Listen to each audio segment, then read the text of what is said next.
We have all kinds of potential help for anything that we need. But the individual must make the first step himself. As Buddha said, the long journey, which is evolution, begins with a single step. And each of us must make the first step or two in development of our inner lives before we can begin to get the support from that which is within ourselves forever. We must wake the sleeping power that rests in the heart.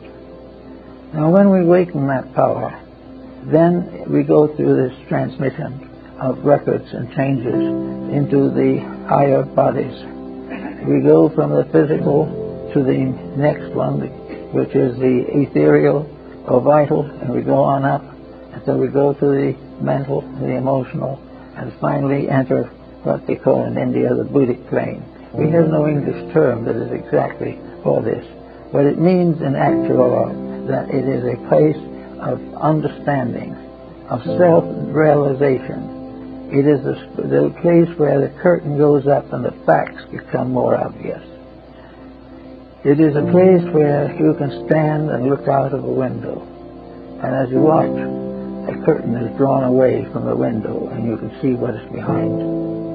This is the Buddhic piece of the ancient Oriental philosophies. It is the first conscious view of the totality of life. It is a look at the sky in which the sky disappears and instead becomes a vast race of deities or powers going on forever. It is also a marvelous opportunity to realize that we are of them. We are part of them. There are others coming after that are less than ourselves. There are others going ahead who are greater than ourselves. But there is an enormous motion going on all the time. And we might ask ourselves, why this motion? What does it all add up to? We can't keep on growing forever and ever and ever. And most of the reposing points along the way are not very tempting. We have to know then what is the final result of this all.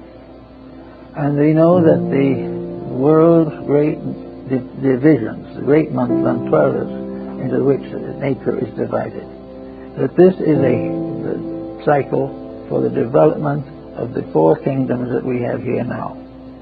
That gradually they will outgrow and go on and evolve. And stars and worlds and suns and planets and galaxies are all part of the unfoldment of this one great spiritual entity. And in the end, there will be only this one. All things that have led up to it will have become then part of it. All growth has ended when the parts become identical with the entire. And in that moment, there is the great flash of infinite wisdom that can never cease. The infinite understanding, the infinite light, the infinite sharing. It is not necessary for us to be individual forever in order to be people. The more that we will overcome individuality and show a common knowledge, the greater we are. And the time when the eye of the Spirit is truly open, there will be one people and one God. And we will all become part of one eternal pattern. And we will not be anxious any longer to compete with our friends or be richer than our neighbor, but we will be part of something which needs nothing because it has already achieved all things within itself. And as this evolutionary process goes on, eternal totalities rise from the darkness, and these totalities represent new beings. When humanity becomes one creature, it will become another being, and this being will create other worlds to go on and on. But in the end, there will be no sense of growth in this being. There will be no sense of need, no sense of emergency. All things will be according to reality. And this one overdeveloped reality will be like a parent.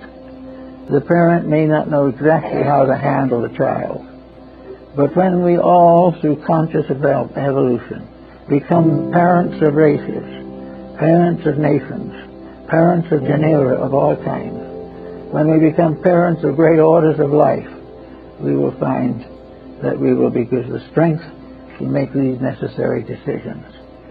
We may be a group spirit over a whole kingdom of life, but this does not mean trouble, because we have left trouble behind. We left the troubles with selfishness somewhere in the distance, and the lower order of life is struggling with the selfishness that we are now relieved of by our own growth and our own fulfillment of the purpose and destiny of ourselves. So we go on, but we become more and more one, until finally we don't need to see with the two eyes. For when we see with the one eye, we see all things, and we see the same thing that we see as we think of God as see.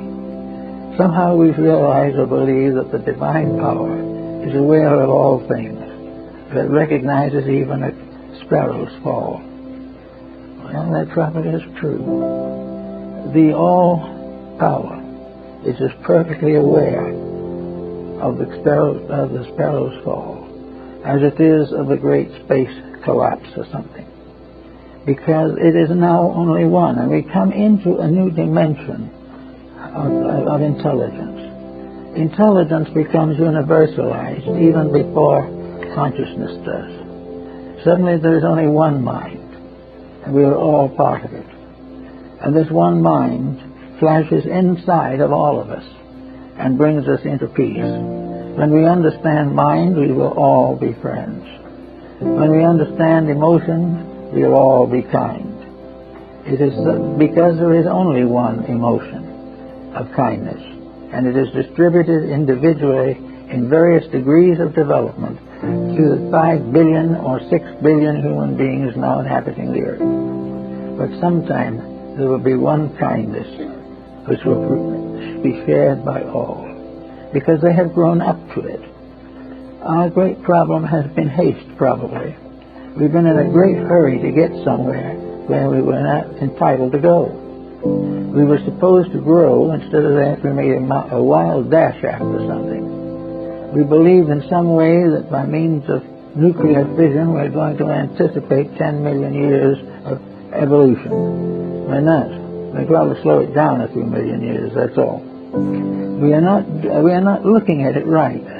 We are assuming that the development of material problems and potentials will advance this growth. It's not actually true, because these things we are inventing now should be known only after we have intelligence enough to use them correctly. We should have become human first before we invented the bomb.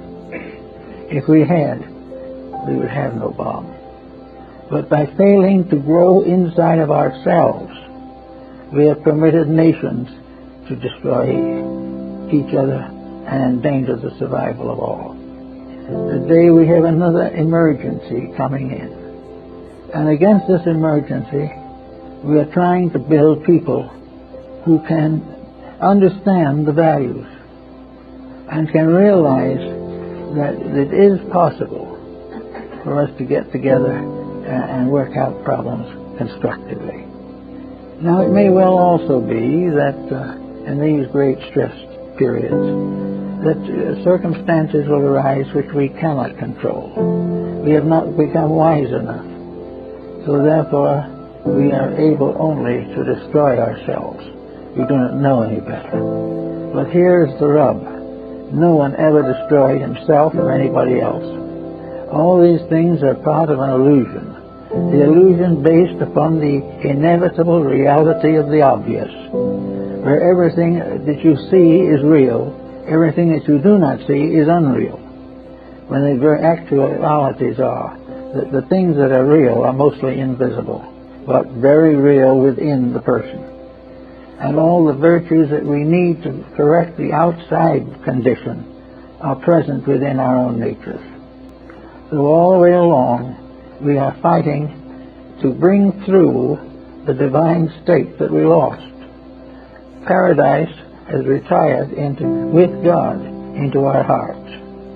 It is still there. The God of ages has never passed on and never changed.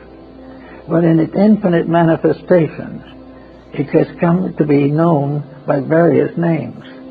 And in our little world, in which each of us has a spark of God in ourselves, we want to name one of the sparks John and another spark Joanne. But they're the same spark, and there's only one. But they are apparently separate. And for every argument between two peoples, we have a symbol of an argument between two parts of ourselves. Because all arguments can find their root within our own natures. So it becomes very interesting to study some of these things. And it's very interesting to look forward to the time, somewhere, sometime, when these problems will be solved. When we will find again the Eugenic world of ancient thought, where we will live at peace in a gentle world. And as soon as we accomplish this, and we are quietly settled, and we are one with our own hearts, and we think most of others, and our loves are sincere and devout, and our faith is strong, when we get that, we will have a beautiful vacation in a little world of gold and glory. We don't know just what it's going to look like, but it's going to be beautiful, it's going to be wonderful, and we're going to feel that we're being rewarded for everything we've ever gone through. And when we get a good vacation, we'll start a new job and go through more than we've ever gone through before. But all the way, we will be growing towards a complete conscious identification with the one infinite reality at the source of life. The journey goes on. We came from God, and the journey goes on until we go home. We have little pauses along the way, but in every instance, the journey is towards the Spirit in ourselves. And the Spirit within ourselves is our link with the universal Spirit. When we find reality in our own hearts, we will discover it in all of the hearts of the world and all the worlds that are within the great heart of truth. The astronomer looking far out can't imagine how all these wonderful worlds came into existence. He wonders, he can't really understand, because he doesn't see the infinite invisible which is behind. But the mother looking at a newborn babe is looking at a creation that is just as important, just as mysterious, and just as sacred as the bringing forth of nations and of worlds and of planets and of stars. They're all part of the manifestation of infinite life.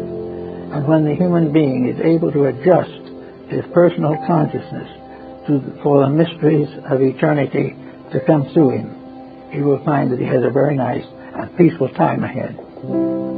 He won't be lazy. He won't just go on just hoping that there will be new legislations and he'll get more for his money. Nothing of this nature. All that is lost, because barter and exchange, as we know them, are not for the right motive. If barter and exchange is in order to make profit, then we are truly material, and we have made a divine adjustment with a material situation that never can improve. But when we share with others, or we trade with others, or we exchange with others for the common good, to bring peace, to bring happiness, and share together in both our abundances and our shortcomings, we will then have a brotherhood of humanity. And when we have a brotherhood of humanity on earth, we will discover the unity of God in heaven. These things are interrelated in a strange and wonderful way.